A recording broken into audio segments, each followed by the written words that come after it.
Le coup de foudre. Nous parvenons généralement au mariage ou à nous mettre en couple parce que nous sommes tombés amoureux. Vous avez rencontré quelqu'un dont le physique et la personnalité provoquent en vous une onde électrique qui a déclenché votre système amoureux. Vous cherchez à mieux connaître la personne en question.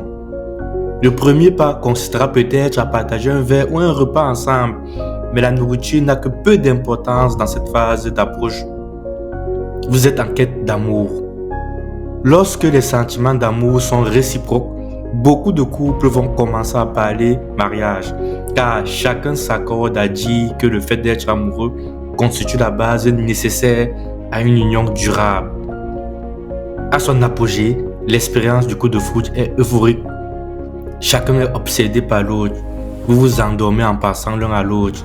Au réveil, votre première pensée lui revient. Vous aspirez à vous retrouver.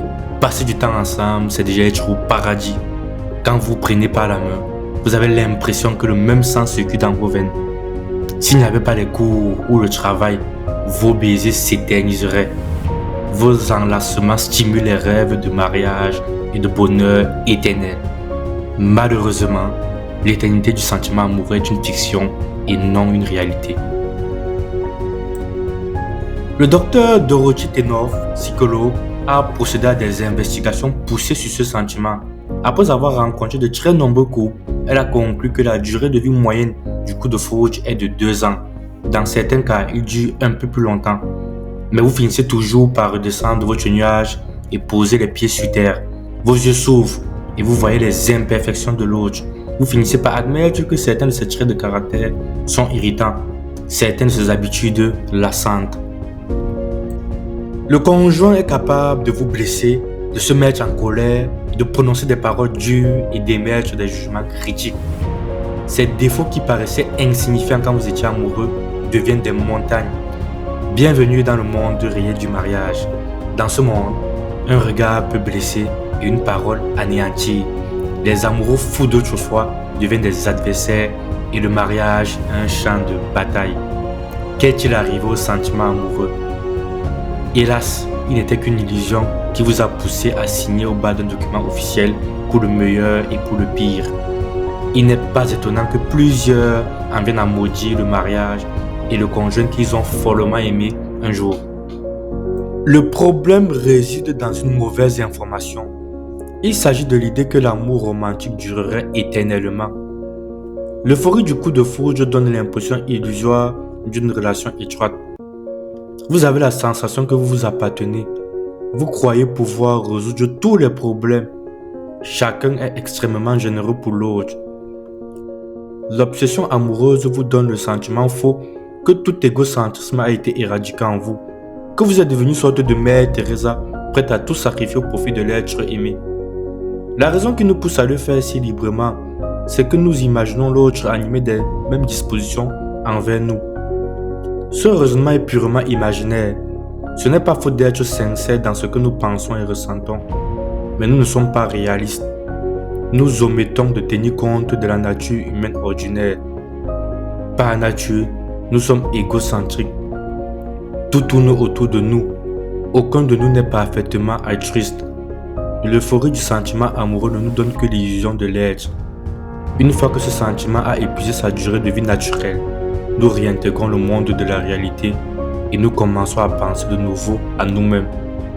Le mari exprime ses désirs, mais ils sont différents de ceux de sa femme. Peu à peu, l'illusion d'intimité se dissipe pour faire place aux désirs, aux émotions, aux pensées, aux habitudes de chacun des conjoints. Le coup de foudre ne peut ainsi être rattaché à l'amour véritable pour 3 raisons. Premièrement, il ne procède pas d'une décision volontaire ni d'un choix conscient. En effet, quels que soient les efforts déployés pour tomber amoureux, vous n'y parvenez pas. Ce sentiment s'empare de vous sans que vous l'ayez recherché. Deuxièmement, ce n'est pas de l'amour parce qu'il ne nécessite aucun effort. Quoi que vous fassiez lorsque vous êtes amoureux d'une personne au début, cela n'exige de votre part que peu de discipline et d'efforts conscients. La conversation téléphonique longue et coûteuse, l'argent que vous dépensez en voyage pour vous rencontrer, les cadeaux que vous vous offrez, les projets d'avenir que vous échafaudez, tout cela ne représente rien de difficile pour vous. De même que l'instinct de l'oiseau le pousse à bâtir un nid, l'instinct sous-jacent à l'obsession amoureuse vous pousse à accomplir des choses étranges et surnaturelles pour l'être aimé. Troisièmement, celui qui est amoureux n'est pas vraiment soucieux du développement personnel de l'autre. L'être aimé n'a certainement pas besoin de progresser puisqu'il est déjà parfait. Vous souhaitez simplement qu'il le reste. Quand les sentiments romantiques disparaissent, comme la marée descendante, et que les conjoints se retrouvent dans le monde réel où les différences s'étalent en pleine lumière, combien se sont déjà interrogés? Pourquoi nous sommes-nous mariés? Nous ne sommes d'accord sur rien. Pourtant, lorsque vous êtes sur les nuages du bonheur sentimental, vous pensez être d'accord sur tout, au moins sur les choses importantes. Cela signifie-t-il qu'une fois pris dans les liens du mariage pour être tombé sous le charme de l'illusion amoureuse, n'existe-t-il que deux solutions? Vivre avec votre conjoint une vie misérable et triste le restant de vos jours, ou bien quitter la barque conjugale qui prend l'eau pour vous engager dans une nouvelle aventure sentimentale? Notre génération penche de plus en plus pour la deuxième formule, alors que nos ancêtres choisissaient plutôt la première. Pourtant, la perspective de mieux réussir son mariage la deuxième ou la troisième fois ne repose sur aucune preuve. Il existe une meilleure solution. Reconnaître le coup de foudre pour ce qu'il est, un point fort d'une expérience sentimentale temporaire, et rechercher désormais le véritable amour à l'égard de votre conjoint. Cet amour appartient lui aussi au domaine de l'émotion, mais pas à celui de l'obsession. Il associe raison et sentiment. Il s'agit d'apprendre à s'aimer sans le besoin euphorique d'être amoureux. Cet amour-là fait intervenir l'effort et la discipline.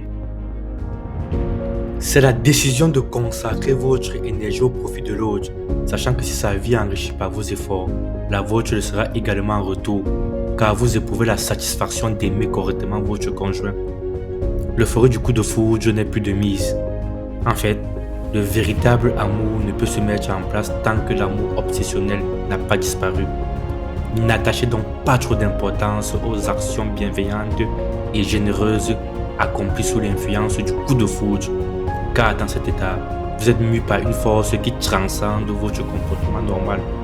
Mais si de retour dans le monde réel des choix humains, vous faites preuve de bonté et de générosité, alors vous témoignez d'un amour réel.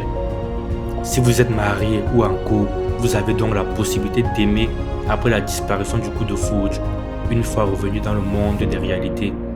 Mais pour que cela puisse fonctionner, il est indispensable que vous découvrez et parlez le langage d'amour principal et secondaire de votre conjoint.